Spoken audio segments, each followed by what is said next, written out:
Trending Gujarati ફિલ્મનું કસુંબોનું title song સોમનાથની પાવનભૂમિ ખાતે release થયું.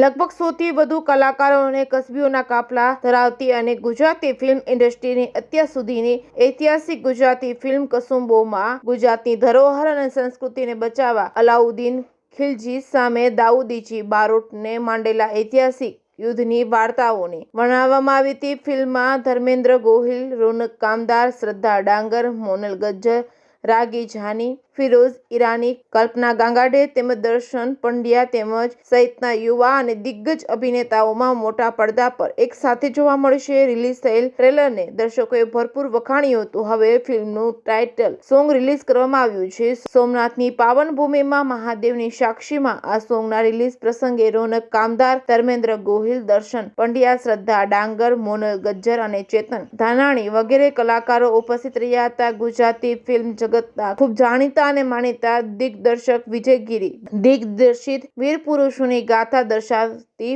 ફિલ્મ છે કસુંબો.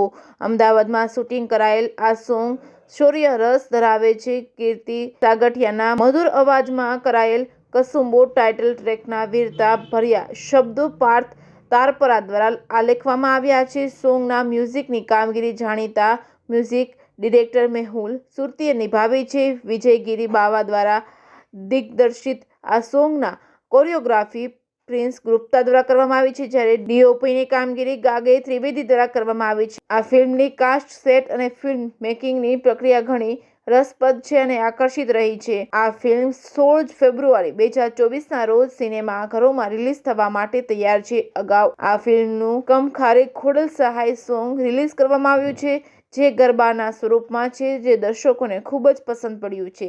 હવે આ સોંગ પોતાનું રિલીઝ સાથે વીરતાનો રસ પીરસશે. ફિલ્મને વાસ્તવિકતાની વધુ નજીક લઈ જતા ચિત્રણને સુનિશ્ચિત કરવા માટે કરવામાં આવેલ ઝીણવટભર્યા પ્રયાસો સફળ થતા જણાય છે. ફિલ્મનું શૂટિંગ અમદાવાદમાં 16 વીઘાના એક ખેતરમાં સેટ ઊભો કરીને કરવામાં આવ્યું હતું, જ્યાં પાટણની શેરીએથી માંડીને રાજમહેલ, શેત્રુંજી નદી અને આદિપુર ગામ પર્વત વગેરે બનાવ્યા હતા. ફિલ્મના પટકથા લેખક રામ મોરી છે. રિપોર્ટિંગ બાય મહેશ વાજા, સોમનાથ. જી, આપનો પરિચય. જી, મારું નામ રોનક કામદાર છે અને જે આવનારી ફિલ્મ છે કસુંબો, એમાં હું અમર બારોટનું પાત્ર ભજવું. ખાસ કરીને ગુજરાતી ફિલ્મોમાં પ્રેમ કથાઓ હોય છે અને જે ચવાયેલું છે, પણ આ કસુંબો શું અલગ પ્રકારનું છે? એકચ્યુઅલી આ વાર્તા આપણા જ ઇતિહાસની છે, આપણી પોતાની વાર્તા છે કે જે આટલા બધા વીર શૂરવીરો બની ગયા આપણે ત્યાં, તો એમની ચર્ચા આપણા જેમ કે સમજો સ્કૂલ કોલેજોમાં ઇતિહાસમાં આપણને ભણાવતા નથી, જે આપણો પોતાનો ગુજરાતનો ઇતિહાસ છે. તો અમને એવી ઈચ્છા હતી કે આપણી વાર્તા બહાર આવે. જેમ કે વીર હમીરજી રહી ગયા એવા ઘણા શૂરવીરો છે.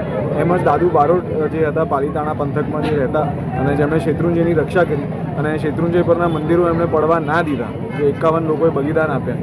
તો આ વાર્તા અમને થયું કે 100% દુનિયા સુધી પહોંચાડવા જેવી છે, જે ગુજરાતી શૌર્યની વાત છે. તો એટલા માટે ખાસ કરીને આખું ફિલ્માંકન ક્યાં થયું અને કેટલી ટીમ હતી? અમે લોકોએ લગભગ 1,500 લોકોની ટીમ ઓવરઓલ હતી અને બધું શૂટિંગ અમે લોકોએ અમદાવાદમાં કર્યું. લગભગ 16 એકર જમીનમાં અમે લોકોએ આ ફિલ્મોના સેટ બનાવ્યા અને એ સેટ ઉપર અમે લોકોએ શૂટિંગ કર્યું. આ ફિલ્મ આજના યુગને શું મેસેજ આપવા માંગે છે? એ જ કે આપણા ધર્મ પ્રત્યેનો પ્રેમ, આપણી જે આપણું કર્તવ્ય છે આપણા ધર્મ માટે, કે જેના માટે લોકો અગાઉ બલિદાનો આપી ગયા છે, પોતાના જીવ મૂકી ગયા છે. તો આજે એ ધર્મની રક્ષા કરવી અને એ ધર્મને આપણે અમર રાખવો એ આપણા માથે છે. હવે આપણા જે પૂર્વજો જે કરી ગયા છે પછી, તો આઈ થિંક આ મેસેજ સૌથી વધારે અમારા યુવાનોને આપવો. Thank you. એમ આપનો પરિચય.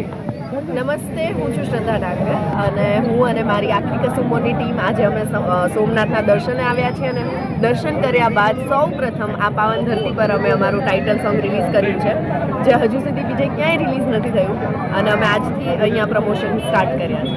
ખાસ કરીને આ ફિલ્મમાં નવું શું છે? જૂના પિક્ચરો તો જોયા બધાએ, નવું શું છે આમાં? નવું એ છે કે આપણો આ ગુજરાતની ધરતી પર ઇતિહાસ ઘણો લાંબો ને ઘણો મોટો છે, બધાને ખબર છે. તો સૌરાષ્ટ્રની ધરતી પર ઘણો બધો ઇતિહાસ છે, પણ ઘણીવાર એવું હોય ને કે પાનામાં છુપાઈ ગયેલો હોય. બધા લોકો સુધી ના પહોંચ્યો હોય.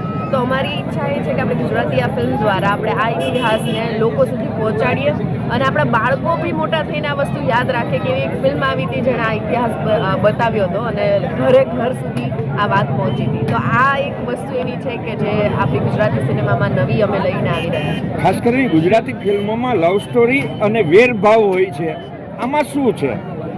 આમાં સનાતન ધર્મની વાત છે અને ખાસ કરીને એવો ધર્મ કે જ્યાં પ્રેમથી લઈ અને હોય ને કે આપણું કર્મ, માણસ પોતાના કર્મથી ઓળખાય છે, રાઈટ? તો ધર્મ અને કર્મની વાત છે આ ફિલ્મમાં.